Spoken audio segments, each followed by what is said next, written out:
আসসালামু আলাইকুম। কেমন আছেন বন্ধুরা? আশা করছি কাছের এবং দূরে, দেশে এবং দেশের বাইরে যে যেখানে আছেন আলহামদুলিল্লাহ পরিবার নিয়ে ভালো আছেন।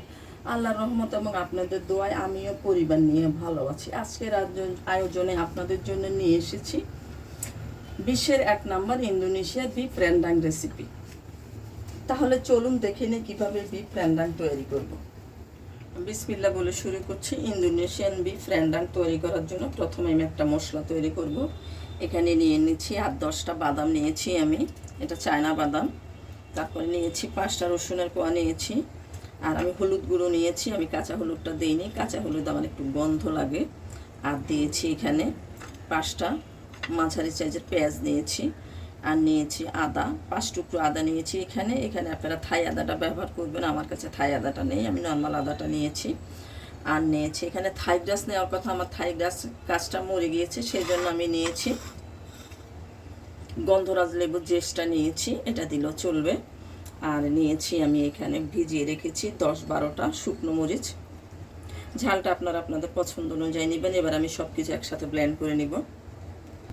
যে সব কিছু আমি ব্লেন্ড করে নিয়েছি। চুলা আমি আগে থেকে একটা প্যান বসিয়ে রেখেছি 3-1 কাপ তেল দিয়ে।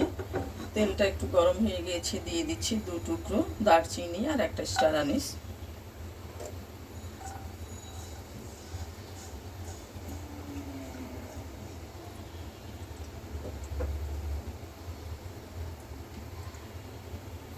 মশলা থেকে সুন্দর একটা গন্ধ বের হয়েছে দারচিনি আর স্টার আনিস থেকে। এবার আমি যে ব্লেন্ড করা মশলাটা দিয়ে দিচ্ছি,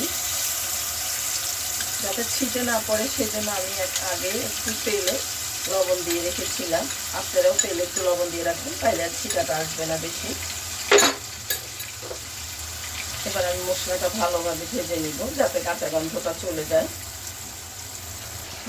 মশলাটা আমার ভাজা হয়ে গিয়েছে, কাঁচা গন্ধটাও চলে গিয়েছে। এবার আমি মাংসটা দিয়ে দিচ্ছি। এখানে আমি 1/2 কেজি গরুর মাংস নিয়েছি। এটা আপনারা খাসির মাংস বা মুরগির মাংস দিয়েও করতে পারেন।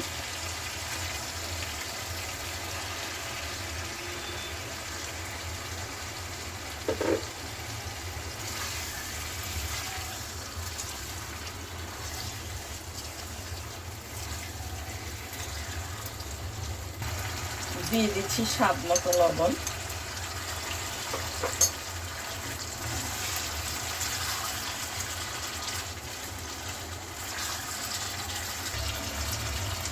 এইভাবে একটুখানি আমি মাংসটা ঢেকে রাখবো। এই মাংসটা হতে হতে আমি একটা মশলা বানিয়ে নিয়েছি। এখানে আমি 1/2 চা চামচ ধনে গুঁড়া, ভাজা ধনে গুঁড়া, 1/2 চা চামচ ভাজা মৌরি গুঁড়া, 1/2 চা চামচ ভাজা জিরার গুঁড়া নিয়েছি। আগে এটা আমি ভেজে গুঁড়ো করে রেখেছি। ঢাকনাটা সরিয়ে নিচ্ছি। মাংস থেকে বেশ কিছুটা পানি বের হয়েছে আর মাংসটা কিছুটা সিদ্ধ হয়েছে। এবার আমি দিয়ে দিচ্ছি 1/2 কাপ তরল দুধ। আর আমার একটা জিনিস দেখাতে ভুল হয়ে গিয়েছে, আমি সেই মশলাটাতে কিছু নারকেল বাটা দিয়েছি। সেই নারকেল বাটাটা দিতে আমার নারকেলটা দেখাতে আমার মনে ছিল না, তা মশলার সাথে পিষে নিয়েছি নারকেলটা। এটাতে নারকেল বাটাটাও দিতে হয়। এবার আমি দিয়ে দিব সেই মশলাটা যেটা করেছি।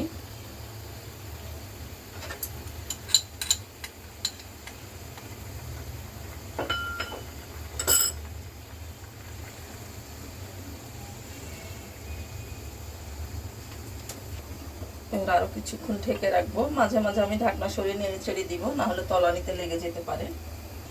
10 মিনিট পর ঢাকনাটা সরিয়ে নিচ্ছি।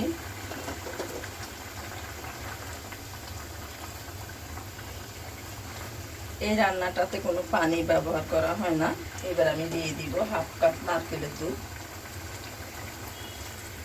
নারকেলটাকে আমি গরম পানি দিয়ে চিপে তারপরে দুধটা বের করে নিয়েছি। ঠান্ডা পানি দিবেন না, গরম পানিটা দিয়ে কুসুম কুসুম গরম পানি দিয়ে নারকেলের থেকে দুধটা বের করে নেবেন। এবার আমি কিছুক্ষণ ঢেকে রাখবো আবারও।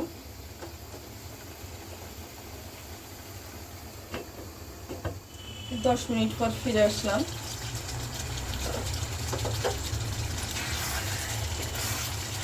এবার আমি এখানে স্বাদের ব্যালেন্সের জন্য একটু চিনি দিব,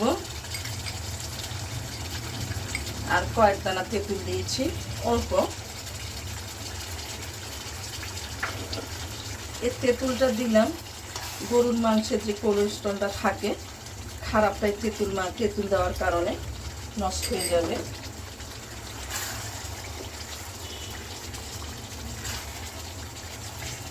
এবার আর বেশিক্ষণ রাখবো না চুলাতে, 5 মিনিট রেখে নামিয়ে করবো। 5 মিনিট আমি একটু ঢেকে রাখবো। 5 মিনিট পর ফিরে আসলাম। ঝোলটা মাখা মাখা হয়ে গেছে। এই রান্নার ঝোলটা একটু মাখা মাখায় থাকে। আমি চুলাটা অফ করে দিচ্ছি। এবার পরিবেশন করে নিব।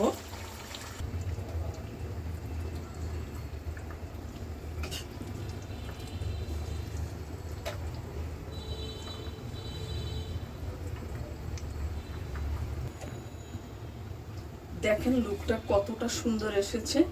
এই র্যাংটাং মালয়েশিয়ানরা রুটির সাথে খায় আর ইন্দোনেশিয়ানরা ভাতের সাথে খায়, খেতেও দুর্দান্ত লাগে। তাহলে ট্রাই হয়ে যাক একবার। আজ এই পর্যন্ত, আবারও দেখা হবে নতুন কোনো রেসিপি নিয়ে। আল্লাহ হাফেজ।